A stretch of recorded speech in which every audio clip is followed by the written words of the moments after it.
kami ngayon, papakita namin yung suporta namin as Duterte Riders Group.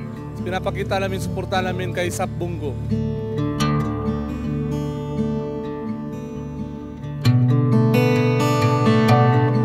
Bitaw, salamat sa inyo. Taga Davao lang ko, Bisaya ko, probinsyano rapod ko. Duula lang ko ninyo kung unsay among mahimo para sa inyo. Deserving po si Bongo sa boto namin kasi po dahil doon sa mga programa na gusto niyang ipasa sa Senado. Yung Malasakit Center, yun ang pinakamagandang programa na ibigay niya para sa masa. So, sa lahat, #1 po si Bongo sa Senado para sa amin.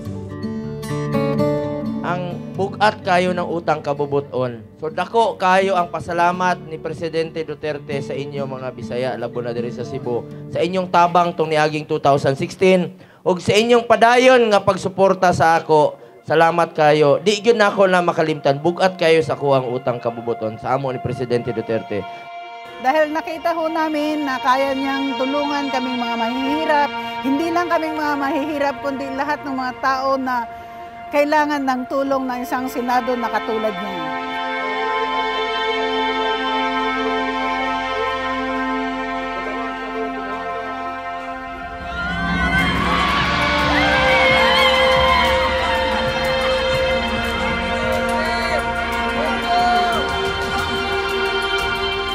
Salamat lang po sa tanan mga Bisaya nga mga nag-volunteers diri sa inyo tanan na ayaw mo kagool. Ako isa ka Dabawin nyo rapod, Bisaya rapod ko.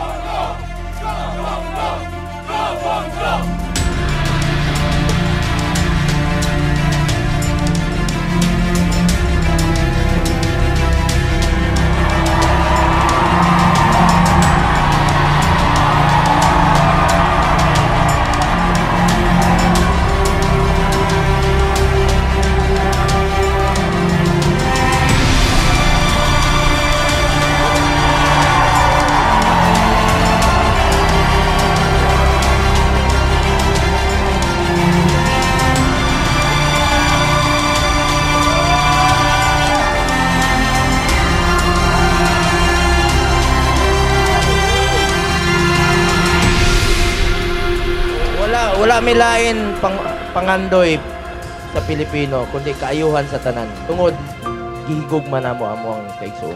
Daghang salamat.